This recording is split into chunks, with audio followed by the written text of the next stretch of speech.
नमस्कार दोस्तों, वैदिक मंथन चैनल में आपका स्वागत है। आपने पिछली वीडियो में देखा कि निश्चित एजेंडा के प्रभाव कैसे लोगों पर पड़ा है। पूर्व की शैक्षणिक पाठ्य सामग्री में सतयुग, द्वापर युग, त्रेता युग का पठन पाठन होता था, लेकिन वर्तमान की उच्च शैक्षणिक पाठ्य सामग्री से इस अध्याय को हटा दिया गया है।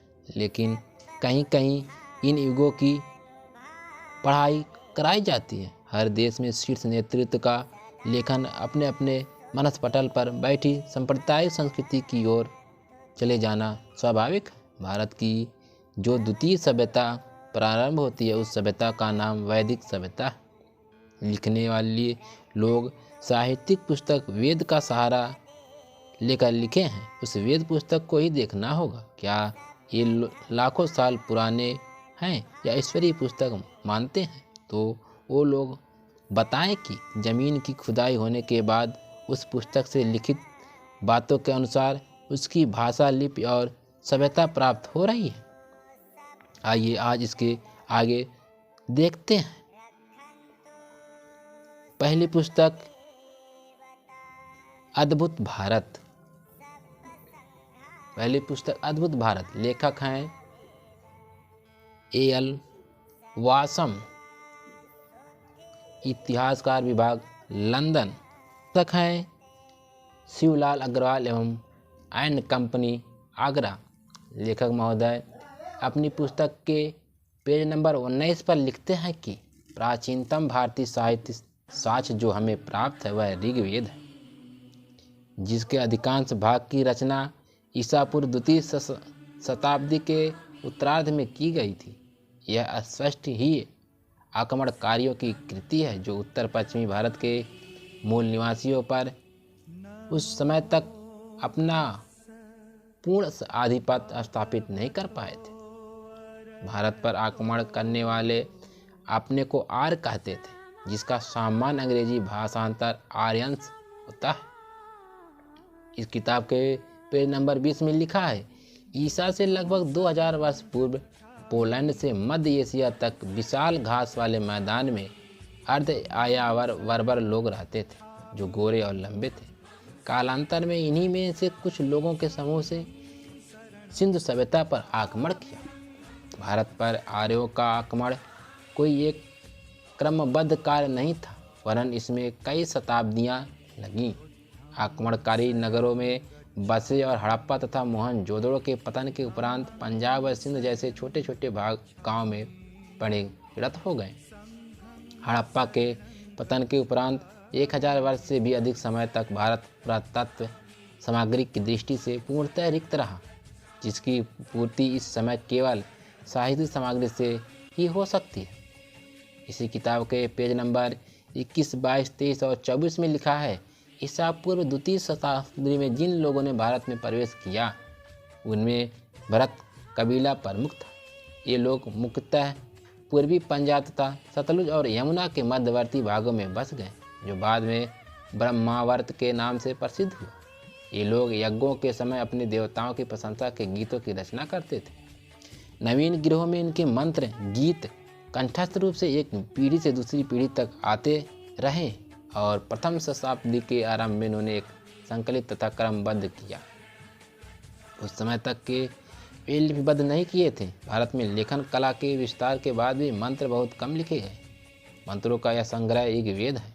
ऋग्वेद तथा कंठस्थ धार्मिक साहित्य जिसकी रचना ईसा पूर्व प्रथम शताब्दी के पूर्वार्ध में हुआ है, यह हिंदू परंपराओं का सजीव अंश है। ऋग्वैदिक संस्कृति में लिखा है, ऋग्वेद में वास्तविक समकालीन घटनाओं का वर्णन नहीं है। वास्तविक समकालीन घटनाओं का वर्णन नहीं है जिससे हमको इसके रचना काल की कोई सूचना प्राप्त हो। यह संभव है कि अधिकांश ऋग्वेद की रचना ईसा पूर्व से 1500 से 1000 वर्ष पूर्व तक हुई होगी। यद्यपि कुछ नवीनतम मंत्रों के संकलन तथा समस्त मंत्रों के संशोधन एवं संपादन में 1-2 शताब्दियां लगी होंगी। अनेक मंत्रों में आर्यों के एक कबीले से लिपि कबीले तथा दस्युओं के साथ युद्धों का प्रसंग प्राप्त होता है। दस्यु हड़प्पा संस्कृति के अनुजीवित थे। तथा पंजाब और उत्तर पश्चिम प्रदेश के संबंधी लोगों के प्रतिनिधि थे। 10 युवाओं का वर्णन काले रंग का लिंग पूजक तथा कटुवादी कहकर किया गया। आर्य लोग यहाँ के प्राचीनतर निवासियों से अप्रभावित नहीं थे। आर्य अशिक्षित थे और युद्ध प्रिय तथा पशुपालक थे, जो छोटे छोटे कबीलों में संगठित थे। कबीलों का शासन प्रधानों द्वारा किया जाता था, जो राजा की पदवी धारण करते थे। आम व्यक्तियों की 2 संस्थाएं सभा और समिति थी। इन दोनों का राजा पर अत्यधिक प्रभाव था। राजा का एक सेनानी भी होता था, जो युद्ध में भाग लेता था। पुरोहित का पद बहुत महत्वपूर्ण था, जो युद्ध और शांति दोनों कालों में विजय के निमित्त इंद्रजालिक संस्कारों का विधान करते हुए तथा मंत्रों का स्पष्ट उच्चारण करते हुए कबीले के वैद्य के रूप में दिखाई देता। प्रारंभिक समय में राजा दैवीय प्रतिनिधि नहीं था। उस समय नियमित मालगुजारी प्रथा नहीं थी। प्रजा के उपहार तथा युद्ध में जीती हुई संपत्ति से राजा का निर्वाह होता था। प्रमुख कबीलों का नाम निम्न है। नंबर 1, भरत कबीले का राजा सुदास था। पुरुष कबीला और कुरु कबीला। आर्यों के कबीले के ढांचे में श्रेणी विभाजन पहले से ही था। वे रक्त की पवित्रता पर बल देते थे। जो आर्य दस्यु से शादी विवाह कर लिए, उन्हें समाज से दूर कर दिया गया। ऋग्वेद के अंतिम चरण में समाज 4 श्रेणियों में विभाजित कर दिया गया था। 4 श्रेणियां ब्राह्मण, क्षत्रिय, वैश्य तथा शूद्र मंत्रों में वर्णित है कि चारों श्रेणियां आदिम मानव के अंग विच्छेदन से उत्पन्न हुई थी। इनके लिए प्रयुक्त संस्कृति शब्द वर्ण रंग के अर्थ में आता है। वर्ण शब्द से जाति का अभिप्राय नहीं होता था। आर्यों के समाज की मूल इकाई कुटुंब थी। कुटुंब पितृसत्तात्मक थे। पत्नी पति पर आश्रित होती थी। साधारणतः एक विवाह की प्रथा थी। ऋग्वेद में संबंध विच्छेद तथा विधवाओं के पुनर्विवाह का उल्लेख नहीं मिलता है। आर्य समाज में 4 श्रेणियां तथा उनके लिए प्रयुक्त संस्कृत शब्द वर्ण रंग के अर्थ में होता है, और यह स्वयं भिन्न भिन्न रूप रंगों तथा विदेशी संस्कृति के लोगों के संपर्क से उनके मूल प्राचीन कबीलों की श्रेणियों के विकास की ओर संकेत करता है। आर्यों का आर्थिक जीवन पशुपालन था। कृषि पर सम्मिलित रूप से निर्भर था, जिसमें पशुओं का एक महत्वपूर्ण स्थान था। कृषक पशु वृद्धि के लिए ईश्वर से प्रार्थना करता। योद्धा पशुओं के अपहरण की आशा करता तथा यद्यपि पुरोहितों को पशु की उसकी सेवाओं के बदले भेंट किए जाते थे। वास्तव में पशु एक प्रकार के सिक्के थे और उनके द्वारा ही वस्तुओं का मूल्यांकन किया जाता था। इसका कोई प्रमाण नहीं है कि उस समय पशु पवित्र समझे जाते थे। केवल 1-2 स्थानों पर ही गाय को अवैध कहा गया है, परंतु इसमें केवल उसकी आर्थिक महत्ता ही अंतर्निहित हो सकती है। किसी भी दशा में यह पूर्णतः स्पष्ट है कि बैलों तथा गायों दोनों का ही खाने के लिए वध किया जाता था। घोड़ा भी एक आवश्यक पशु था जो रथों में जोता जाता था। कृषि कार्य भी अत्यंत आवश्यक रहा और ऐसा प्रतीत होता है कि इसे निम्न कोटि का कार्य समझा जाता था। अन्न के लिए एक यज्ञ शव का प्रयोग किया गया, जिसका अर्थ बाद में जौ लगाया गया है। आर्य जंगली और कलह प्रिय व्यक्ति थे। वे मादक पेय के अभ्यस्त थे। सोमपान यज्ञों के अवसर पर किया जाता था और उसे धार्मिक मान्यता प्राप्त थी। यद्यपि आर्यों ने न तो नगर सभ्यता का विकास किया और न ही पत्थर तथा ईंटों से कोई निर्माण कार्य किया था, परंतु फिर भी वे प्राविधिक ज्ञान से परिचित थे। ऐसा कोई विश्वसनीय प्रमाण नहीं है कि उस समय लोहे का प्रयोग किया जाता था। आर्य लोग आदान प्रदान के लिए साधन तथा मूल्य की इकाई के लिए गाय पर निर्भर थे। पेज नंबर 165 से 171 में लिखा गया है, ऋग्वेद की रचना ईसा पूर्व 1500 से 900 के मध्य हुई। ऋग्वेद प्रार्थना मंत्रों का संग्रह है, जिसका उपयोग यज्ञों के समय किया जाता था। यजुर्वेद का संग्रह ऋग्वेद के 1 या 2 शताब्दी पश्चात किया गया। अथर्ववेद में जादू टोना तथा तंत्र मंत्र है। इसमें अनेक अनार्य तत्वों का समावेश है। वैदिक साहित्य में ब्राह्मण ग्रंथ आरण्यक तथा उपनिषद आते हैं। ब्राह्मण ग्रंथ वेदों के परिशिष्ट माने जाते हैं। ब्राह्मण ग्रंथ का विषय मुख्यतः ईसा से पूर्व 800 और 600 के मध्य के युग की ओर दृष्टिपात करता है। इस साहित्य की रचना करने वाले व्यक्तियों का धर्म उत्तरकालीन भारत का नहीं है और बहुत से विद्वान इसको ब्राह्मण धर्म या वैदिक धर्म कहते हैं, जिससे हिंदू धर्म से इसका विभेद स्पष्ट होता रहे। ऋग्वेद का अधिकांश पूर्णतः समझ नहीं पाया गया है। आर्यों के आरंभिक देवता मुख्यतः आकाश से संबंधित थे और अधिकांशतः पुरुष थे। ऋग्वेद में कुछ देवियों का भी उल्लेख है, जैसे पृथ्वी, अदिति, उषा आदि। उनका प्रमुख देवता इंद्र था। उसके हाथ में वज्र रहता था। वह युद्ध और ऋतु का देवता था। वह आचारहीन देवता था, जिसे सुरापान और आनंद भोग प्रिय थे।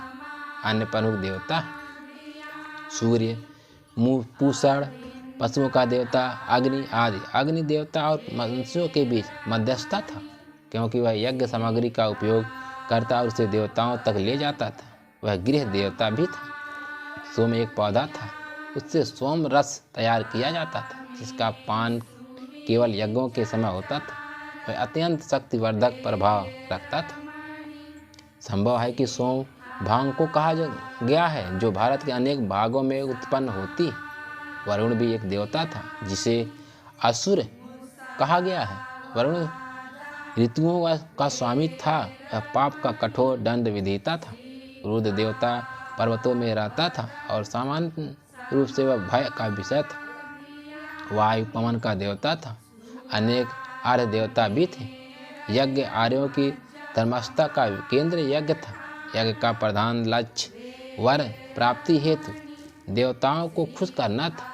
ऋग्वेद का संबंध बड़े यज्ञों से है, जिसे कबीले के बड़े लोग प्रधान या धनी जन किया करते थे। इसमें कई पुजारी भाग लेते थे और पशुओं की बलि दी जाती थी। ये जटिल होते थे। सुमंत आधारक देवताओं के विचित्र छायाभास देखते थे। उन्हें शक्ति के आश्चर्यजनक मनोवेगों का अनुभव होता था। यज्ञ का प्रधान लक्ष्य वर प्राप्ति के हेतु देवताओं को प्रसन्न करना था। ऋग्वेद में हमें प्राय ब्रह्म नामक एक रहस्यपूर्ण सत्ता के उल्लेख प्राप्त होते हैं। उत्तर वैदिक काल में प्रजापति देवता महत्वपूर्ण हो गए। उन्हें आदि पुरुष माना गया, जो जगत के जन्म के पूर्व से ही अस्तित्व में था। ऋग्वेद के एक मंत्र में ब्राह्मण से भिन्न मुनि नामक पूज्य व्यक्तियों का उल्लेख मिलता। अन्य वर्ग ब्रात्य था। अथर्ववेद में जिसका बहुधा उल्लेख है, ये वे आर्य थे जो धर्मनिष्ठा से चित्त हो चुके थे और जिसकी वेदों पर कोई श्रद्धा नहीं थी। उत्तर वैदिक युग ऋग्वेद के रचना काल तथा वैदिक युग के बीच लगभग 400 से 500 वर्ष का समय व्यतीत हुआ। इस समय में आर्य पूर्व दिशा में गंगा के निचले प्रदेश तक बढ़ गए थे और उनकी संस्कृति ने परिवर्तित परिस्थितियों को स्वीकार कर लिया था। हस्तिनापुर नामक प्राचीन नगर की खुदाई हुई है और उसका समय ईसा पूर्व 1000 वर्ष से ईसा पूर्व 700 वर्ष पूर्व के बीच निश्चित किया गया। यह काल उत्तर वैदिक युग का है। यहाँ से कुछ चित्रित भूरे रंग के मिट्टी के बर्तन, कुछ ताम्र अस्त्र तथा कच्ची ईंटों से निर्मित मकानों के कुछ अवशेष हमें मिले हैं। इसके अतिरिक्त कई जगहों से मात्र कुछ मिट्टी के बर्तन ही प्राप्त हुए हैं। इसके अतिरिक्त हमको इस युग का स्पष्ट ज्ञान अन्य किसी वस्तु से नहीं होता और हमारे ज्ञान के साधन अब भी पूर्णतः धर्म ग्रंथ जैसे उत्तरकालीन वेद, ब्राह्मण तथा उपनिषद ही हैं।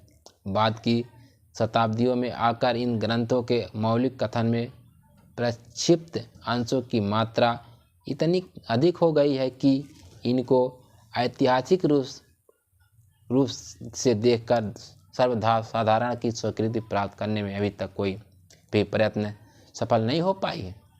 आज बस इतना ही। हम फिर मिलेंगे अगली वीडियो में। तब तक के लिए नमस्कार।